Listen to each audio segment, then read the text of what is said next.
José Mármol, dirigente justicialista histórico de la ciudad de Rosario. Un gusto que estés en el programa. Bueno, muchísimas gracias por tu invitación, en la cual me motiva y me emociona mucho. Bueno, nos encontramos de casualidad en la presentación de un libro sobre la vida de María Estela Martínez de Perón en la Unión Obrera Metalúrgica de Rosario y manifesté esta intención que tenía de entrevistarte. Nos quedan muchos, no es por decirte viejo, ¿no? Pero nos quedan muchos referentes vivos de la primera resistencia peronista. Exacto. La verdad que si me pongo a contar con los dedos, creo, somos 5, que yo me acuerdo de todo. Después todos quedaron en el camino desde que se empezó la lucha. Para bien o para mal, para mí es un privilegio estar vivo y poder seguir militando como lo hago actualmente.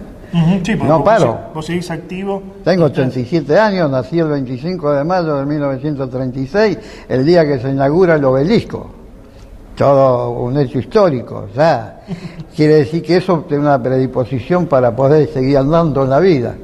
La gente por allí, muchos, lo que pasa es que no tienen ningún abuelo, ningún bisabuelo que haya vivido esa época vivos, pero no entiende bien qué es la resistencia peronista. ¿Qué fue la resistencia peronista? Explicado fácil, así en estilo Villiquen, para alguien que no sabe qué es. En primer lugar,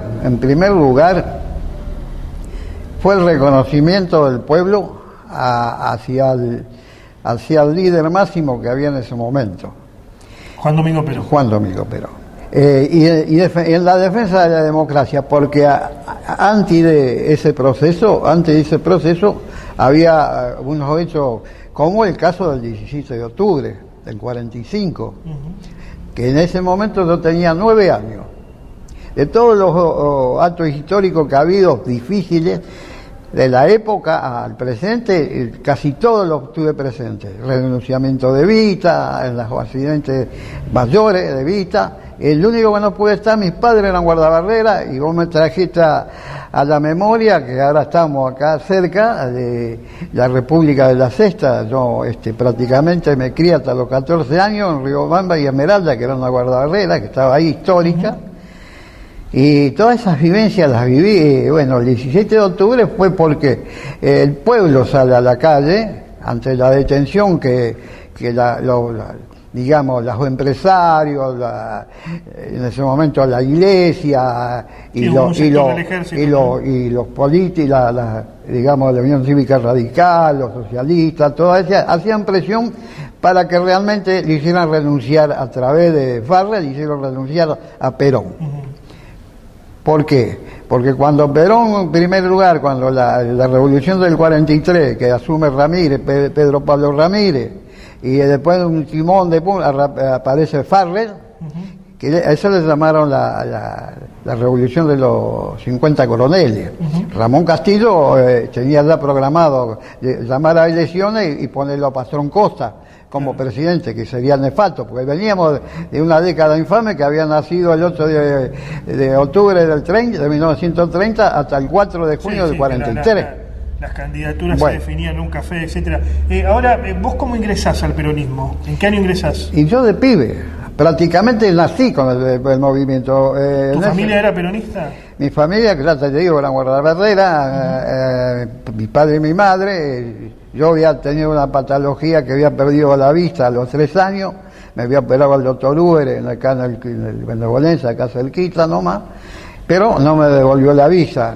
Realmente la patología no se sabía. Un buen día, pasado 3 años, yo le sacudo a mi madre que estaba haciendo la comida, y mi madre mira, se reacciona porque me tenían encerrado en un cuarto con unos lentes, pues no podía salir a la claridad de la luz. Y eso le emocionó mucho a ella. Es como que me apuró a empezar la primaria, y como que me apuró a avanzar. Yo hacía el primer grado, lo hacía el segundo, el tercero, y así a la vez iba leyendo los diarios de aquella época, de todos los sucesos que ocurrían a nivel nacional. Cuando Farrell lo nombra ministro de guerra, Perón, y después lo vicepresidente de la República, y en el tercer lugar lo pone como secretario como ministro de Trabajo y Prevención, en una oficina que estaba abandonada. Él convoca el 27 de noviembre de 1943, convoca a todas las ramas trabajadoras. En ese tiempo la CGT no era lo que era ahora. Y ahí estaban los otros grupos antisociales. Claro. Y ahí convoca, y de ahí empieza el primer decreto. El primer decreto que saca Perón, que fue vivencia de lo que él vivió en la época de la infancia de él, cuando la madre tenía los campos. Y ahí el primer decreto que saca el 2869, que es el peón rural. Y después saca los convenios colectivos, como 700 convenios colectivos de trabajo, y va avanzando en su momento. Y ahí es como que está la masa empresarial y los negociantes, y como es la Iglesia Católica, todo apurándolo para que renunciara. Por eso nace el 17 de octubre. Bien, bien. Entonces te vas metiendo en el peronismo a través del trabajo. Me voy metiendo, y a través de lo que yo le iba leyendo a mi madre, me iba entrando como chuza a mí. Porque veía justamente, mi madre y mi padre eran gente era familia de trabajadores. Era familia de trabajadores, y acá justamente en Riobamba y Esmeralda, en ese entorno, en ese circuito, había tres almacenes con con despacho de bebida, que venían los portuarios, venían los de ferros portuarios, porque había donde está la facultad era la administración de ferros portuarios. Y estaba la estación de Belgrano, que iban el tren a Bahía Blanca y a San Gregorio, y de ahí se embarcaban a todos los que iban a la Marina, de Tucumán, de Santiago del Estero, de Córdoba, todo. Un conglomerado tremendo de movimiento.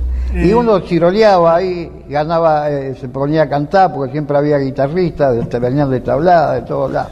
Iba haciendo todo un foco de inflexión. Llegan los intentos, primero los intentos de desestabilización del gobierno de Perón, hasta finalmente el golpe de 1955.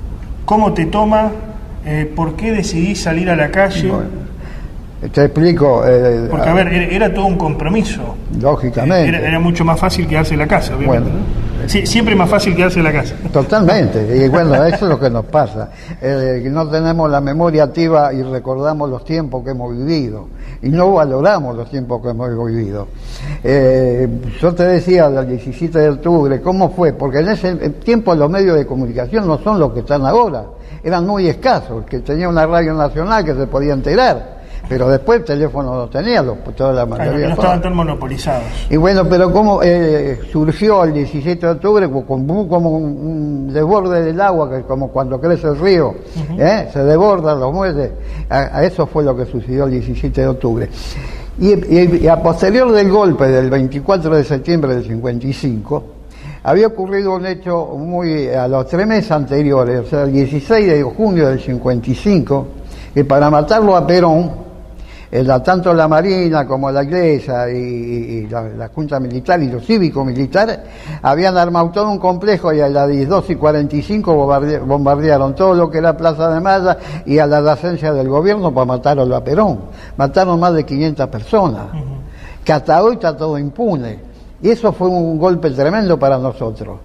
Porque cuando Perón... ¿Cuántos años tenías para 1955? Y yo en el 55 tenía 19 años. Aparte que tenía 14 años, practicaba boxeo. Ahí yo te mostré, viste, la credencial y ahí dice el segundo plan quinquenal en la licencia de boxeador. Y todo eso, reconocimiento que da, eso se plasma en ley, el decreto a los peones rurales, se plasma en ley cuando ya asume Perón el 4 de junio del 46, que gana por más de 200.000 votos. Era Braden o Perón o Braden. Calcular que le ganó Braden, que lógicamente, como lo que está pasando en las fechas posteriores, ¿no? Nunca quería que el gobierno popular ganara, y gana por más de 200.000 votos. Cuando asume ahí, ya se casa con Evita se casa el 10 de diciembre del 45, se casa en La Plata.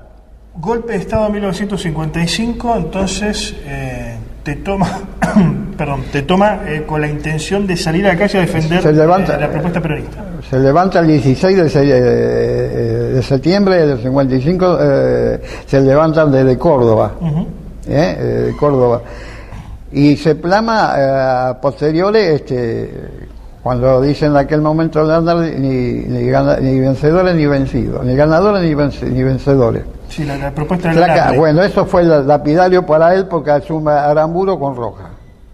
Ni bien asume a laburo con Rojas, que fue el 23 de septiembre, ordena estado de sitio en todo el país. Nosotros, los militantes, que no había ningún referente en aquel momento, en los barrios, boca a boca, en ese tiempo, el único transporte que había acá era el tranvía. Y los medios de comunicación, como te digo, no, eran muy escasos, no había televisión, no había nada. Y nosotros con una bicicleta íbamos del barrio San Francisquito, lo íbamos hasta Empalme Granero, o de Empalme Granero, viceversa, venían para Lauda del Centro, y bueno, casi salíamos a la calle. La única contención que teníamos salir a la calle, pedir la vida por Perón. Cada vez no sabíamos si Perón estaba en la cañonera, se lo habían matado, o si estaba en el subsuelo de la Casa de Gobierno. No se sabía nada. Yo estaba preso, no se sabía nada. Y eso nos llevó a salir de la calle permanentemente. Del 23 de septiembre pusimos barricada en el cruce de las vías del Belgrano y la vía ancha, que era el Retiro, que iba de viceversa de Buenos Aires a Rosario Norte, y las vías que venían hacia Central Córdoba.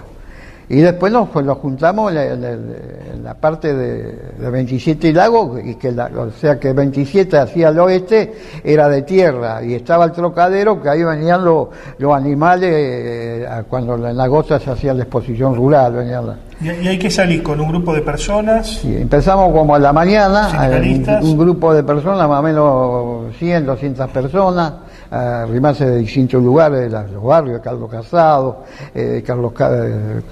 Parque Casa, bueno, de ahí, del entorno, digamos, de las adyacencias de ahí. Y bueno, gritando y pidiendo la vida por Perón. Y ya a las 10 y pico de la mañana empiezan unos aviones tipo Piper, con la sigla B, nos tiraban bombas de estruendo. Y ahí agarrábamos los baldes con agua y corríamos para que no se explotara. Y bueno, en una de las tantas a un compañero no le alcanzó a ponerla en el balde, se explota la bomba, le abre toda la cara, toda la mano, toda. Y así sucesivamente se fueron avanzando, fueron viniendo gente. Viene lo de la Federal, de un jefe de la Federal, que a la vez yo ya lo conocía. En ese tiempo se usaban todos los de la Federal, tanto de la Federal como de la provincia, los patrulleros eran todos azules, azul oscuro. Y nos llaman, vengan, dice.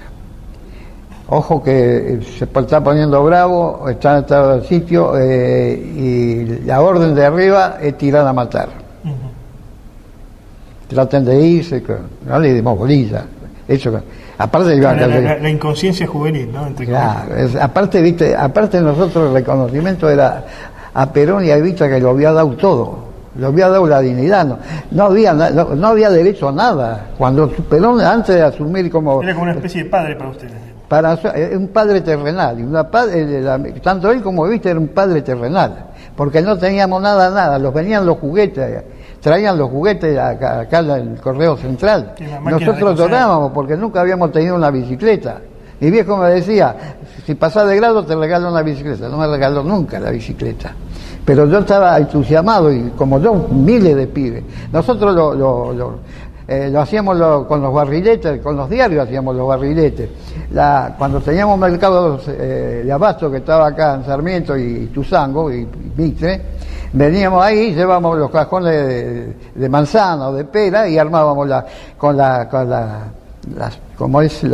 tacita de betún marrón o negra, eso hacíamos la ruedita, y con eso, digamos, de esas maderas inventábamos un camioncito, un autito. 24 de septiembre sos baleado. 24 de septiembre, bueno. 27 de febrero. Ahí mismo. A eso de las 12 del mediodía yo le había puesto el estandarte de Perón y Evita en el medio de la calle, porque en ese terminaba la punta de línea el tranvía 15, ahí en 27 y Lago, y daban toda la vuelta al 23 en Novillo Lago y Pasaje Independencia. Al 22 nacía de 27 y Alén y terminaba en Sunchal, le pasaban todo por ahí. Y el 9 hacía todo el recorrido hacia la parte central. Estaban todos los cables que eran de los tranvías de la Mixta, y ahí pongo el estandarte de Perón y Evita mirando al norte. Me subo con una escalera que tenía como 5 metros. Y ahí pongo eso fue al mediodía más o menos. Y no obstante, en ese momento llega un camión con los soldados del 11 de Infantería. Y entre ellos, el grupo de muchachos, que había uno que jugaba Newell, otro central, yo ni lo conocía por él y por los hermanos, porque siempre jugaban en los torneos de los barrios.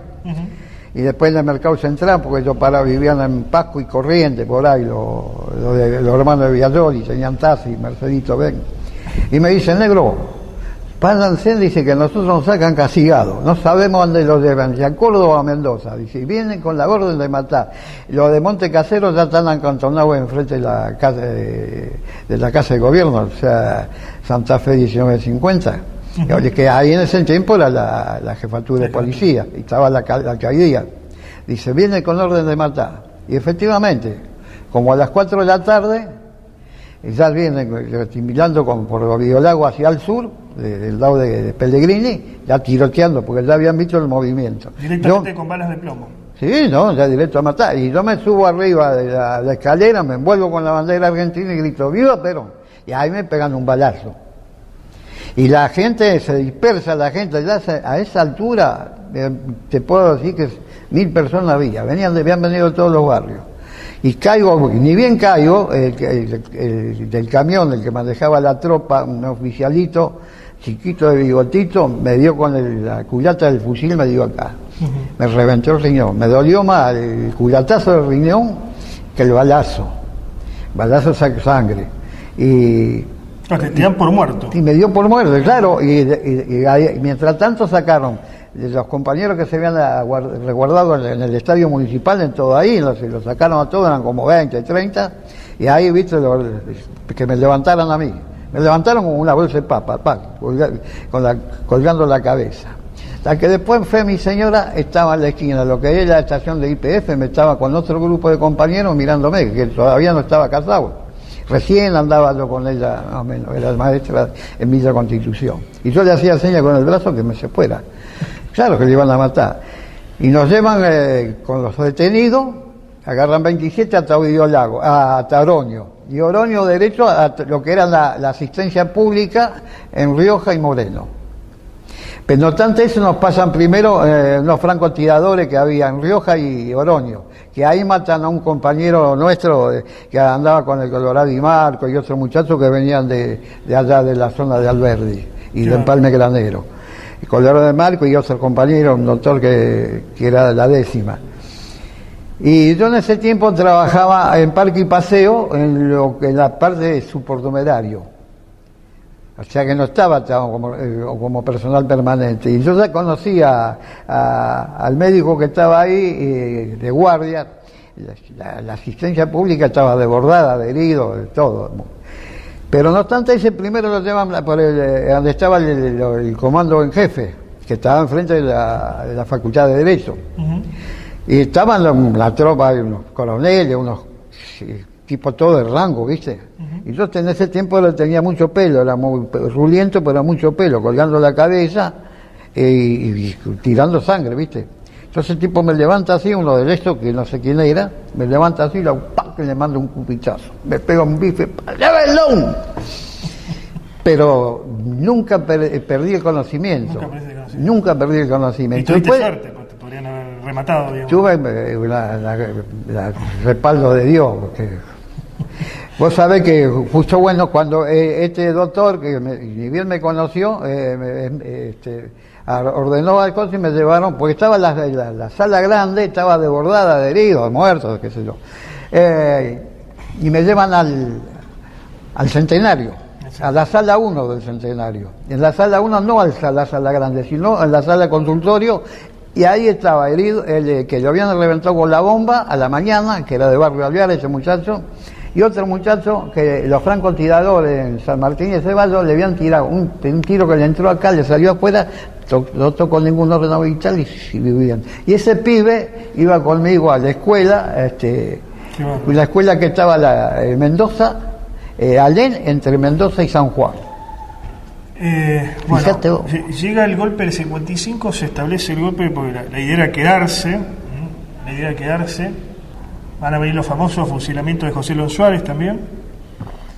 ¿Cómo de alguna manera te unís a ese pueblo resistente, a esa gente que quería, a su manera y mediante sus formas, hacer que se vaya ese gobierno militar que era antipopular? Bueno, justamente... ¿Cómo te sumás? ¿Cómo te organizás? Bueno, ahí fue el momento más difícil de mi vida. ¿Por qué? Porque primero y principal, yo el 22 de noviembre del 54 había perdido a mi madre. Y éramos 4 hermanos. O sea que mi viejo ese golpe de la muerte de mi madre efectivamente le había golpeado mucho.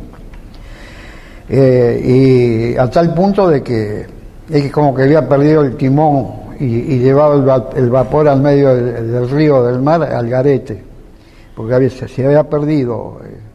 Fue un golpe que en ese tiempo no se conocían los ACV. Uh-huh. Mi madre tenía 52 años.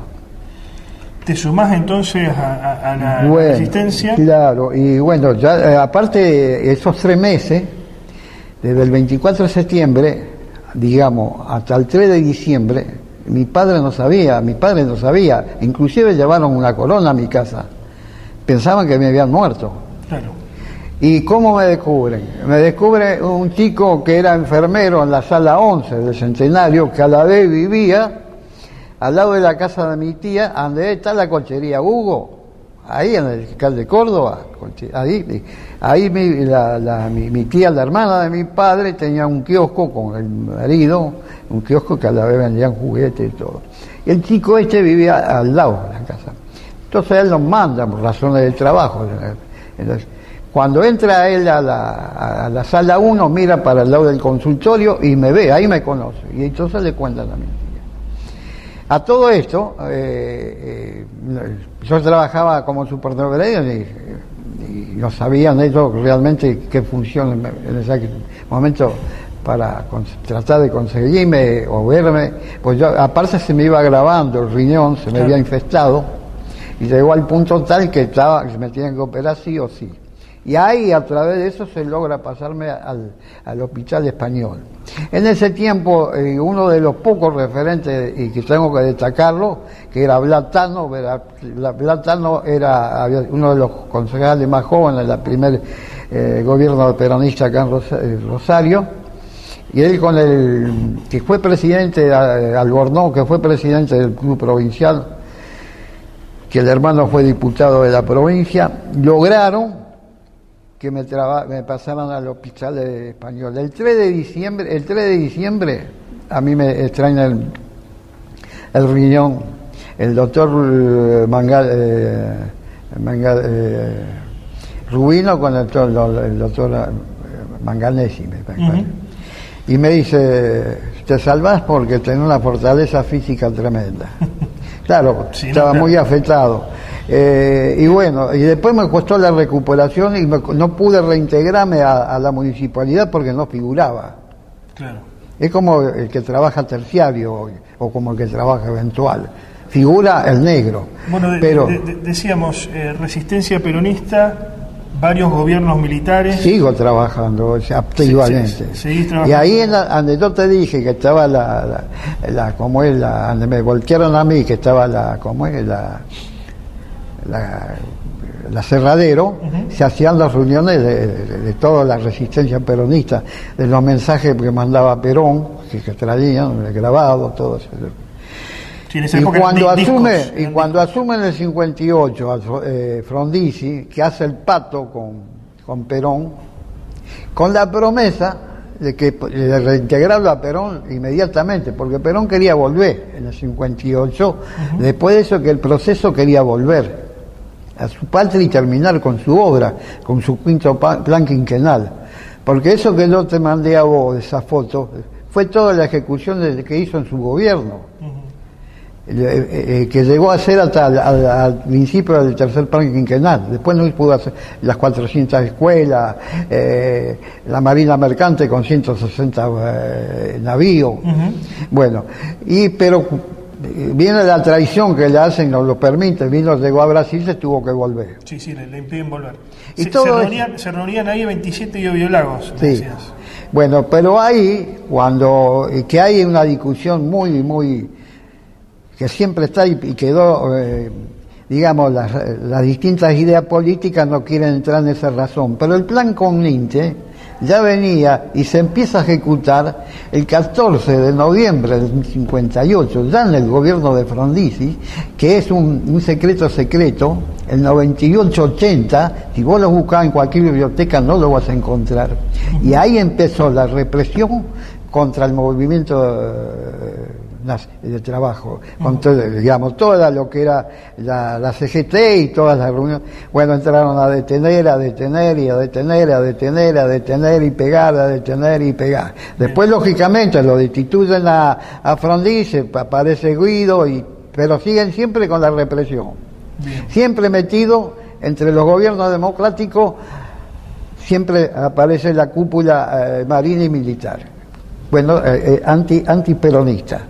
Eso para nosotros fue muy difícil, yo tuve la suerte y sigo teniendo la suerte que cuando yo me caso en el 58, me caso el 18 de septiembre, yo me caso con mi señora, que era amiga de mi mamá, ella tenía 16 años mayor que yo, y me dice a mí, si yo me caso con vos, ¿qué va a hacer vos conmigo cuando sea viejita? Te voy a cuidar, y la cuidé, duramos 49 años. Criamos un hijo de mi hermano, un enanito, de la patología enanito, que lo cuidamos como si fuera nuestro propio hijo. Pero, y duramos 49 años, y antes de fallecer, que fue el 11 del Día de la Madre Universal, el 11 de octubre de 2007, me agarró del brazo y me dice, cumpliste, dice. Cumplís porque la cuidaste al último. José, ahora vamos a ir a un corte. Y a la vuelta te voy a preguntar sobre el peronismo en la actualidad. ¿Cómo ves al peronismo en la actualidad? Porque hoy es otra Argentina. Y confuso. Es otra Argentina, tenemos 40% de pobres, 10 de indigentes, la gente está mal, ahora se viene un momento de definición en la elección llamada balotaje, pero bueno, es una situación complicada. Luego de aquellos duros años de resistencia de gobiernos militares, con interregnos democráticos, pero que eran, gobiernos no totalmente legítimos, porque estaba siempre proscripto el peronismo. Llega Perón al país, vuelve, y en 1973 tenemos a Cámpora presidente, ¿no? Cámpora al gobierno, Perón al poder. El peronismo vuelve a ser elegido en una elección plebiscitaria. ¿Cómo te tomaron aquellos años? Y bueno, ya con Perón, en ese momento, digamos, Perón era muy venido a menos de salud. Mal de salud, claro.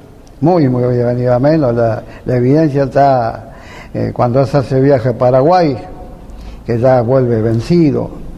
Después ya directamente, que no era lo que él pensaba y soñaba concluir, la revolución inconclusa, digamos, ¿no? Su revolución inconclusa.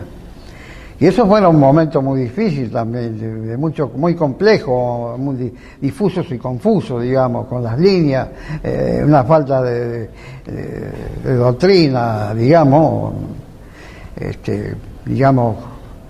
gobiernos que realmente se dejaban heridas.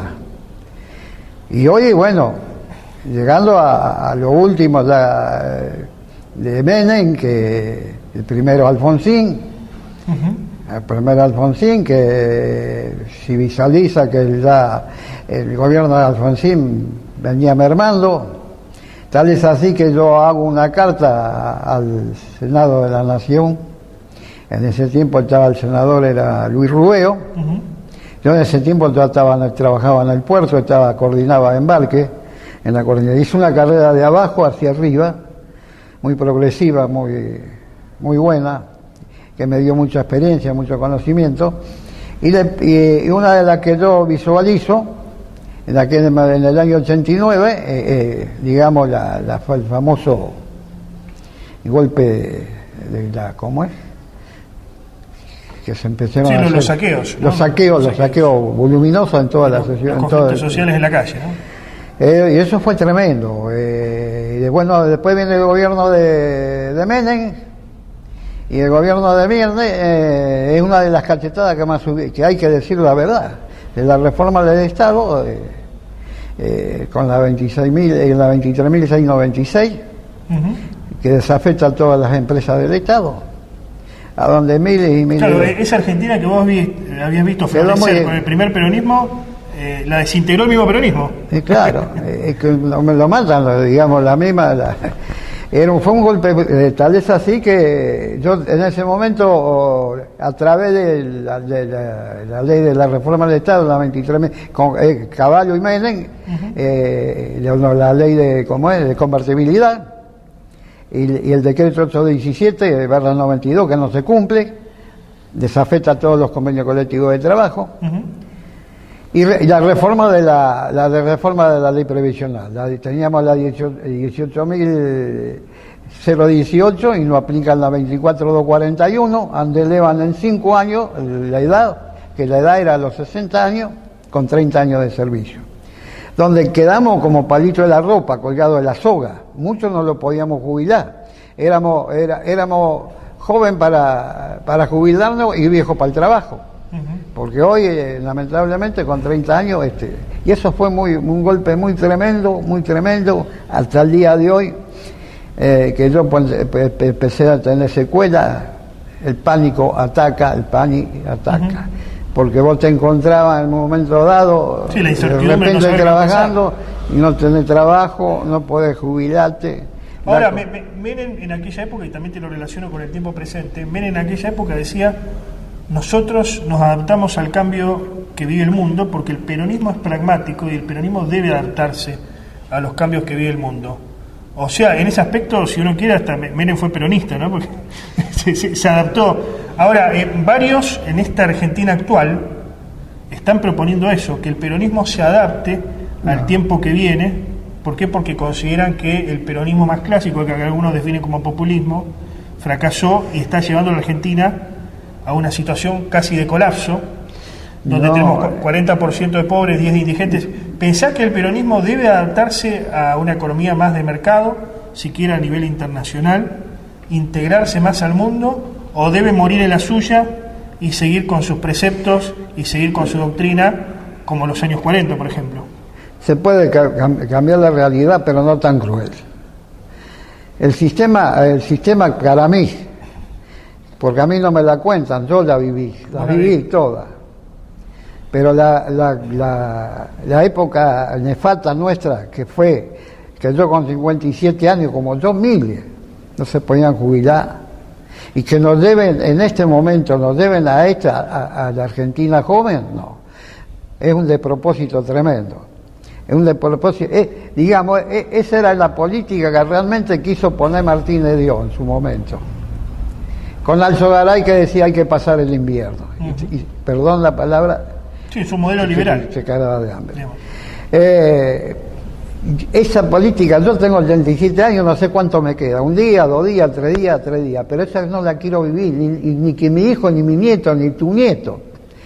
Porque el declive viene, la realidad del declive viene después que Néstor Kirchner asume el poder. Porque Néstor Kirchner realmente reivindicó los derechos nuestros, los reivindicó a todos. Inclusive puso la jubilación reparatoria, que la hizo reconocer en varias partes. La única parte que no se reconoció es la parte portuaria, en la cual nosotros trabajamos anonadadamente porque había un montón de compañeros que no se podían jubilar. Digamos, esa política tremenda. Después viene la era Cristina, y la era de Cristina realmente pone la jubilación anticipada. Que esa jubilación anticipada es la que nosotros habíamos pedido en el Congreso de la Nación a través del constitucionalista Iván Cullen, que nos ayudó muchísimo, y nos ayudó muchísimo Víctor Paulón. Victorio Paulón lo ayudó muchísimo. Sindicalista de la UOM, campeonazo, lo conocía a él, lo conocía a Pichinilla, todo, lo conozco a todos, porque aparte, tipo que, como yo, militaban sin pedir nada, y dar todo.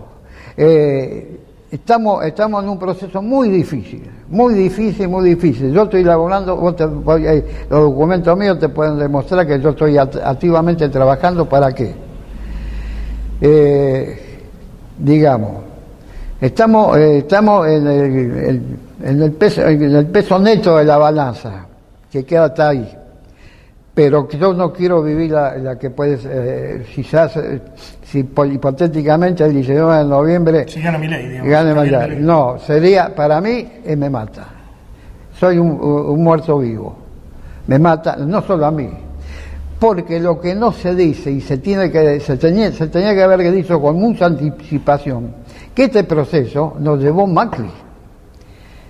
Macri nos llevó con la deuda, que la deuda impaga. Dejó todo ese proceso, blanqueó toda su deuda que tiene con el correo del Estado, tiene 214 causas.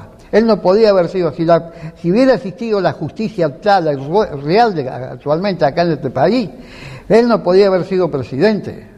Es un mafioso. Y él quiere arrastrar todo. Fíjate vos lo doloroso que hay. Previo al balotaje estaba la tendencia de Milei, estaba la tendencia de Laburri y estaba la tendencia de Massa. Supuestamente iba a ganar Milei, supuestamente ganaba Burri. Quedan segundo y tercero. A menos de 24 horas. Se juntan. ¿Qué hicieron? Hicieron la rosca. Y con eso significativamente que hicieron a los que lo votaron o las que la votaron a Milei y a Laburri se lo pasaron por el traste. No respetaron para nada la zurda en la cual ellos habían. Hipotéticamente ellos llegan a ser presidentes, van a arrasar con todo. José, la última pregunta. No te puedo decir que había votado. ¿Qué legado querés dejar? ¿Cuál considerás que es tu legado? Mi legado para el pueblo sufrido, justamente. Yo trabajo mucho a la parte, digamos, solidaria y tratar de hacer justicia. Eso nunca para mí nada. Y agradezco todo lo que a mí me dio Perón y Evita, desde la enseñanza pública hasta mis compañeros, a través del 49, la facultad pública, la universidad pública, la salud pública, la enseñanza pública, la cultura estaba muerta, renace en ese momento, en el 46 renace gracias a ello, gracias a Evita, gracias a la fundación, las tres primeras fundaciones, Carlos Calvo 106, Austria 2601 y la de Fausto 2988, las tres fundaciones que se extendieron y terminaron en el hospital de Perón. Yo quiero volver a que la gente tenga igualdad y pueda vivir decentemente y dignamente con su trabajo. Que el pueblo esté feliz, digamos. Que el pueblo sea feliz. José Mármol, un gran gusto. Gracias por convocarme y porque la memoria activa ayuda mucho a comprender lo que otros no la conocen. Lógicamente, hablemos sin saber. Yo tengo una mesa en el Café de Villa Constitución, hablemos sin saber, porque no dicen, como el aguinaldo que empezaron a percibir el 20 de diciembre del 45, previo a la detención que tuvo con el decreto 33.302. ¿Y sabe quién puso los fondos reservados, la ley de los fondos reservados, que nadie la dice? La puso Onganía, ¿sabe cuándo? El 30 de julio del 69, la 18.302. Buscalo en la biblioteca y va a ver que no lo vas a encontrar. José Manuel, gracias. Muchas gracias. Dios te bendiga. Muchas gracias.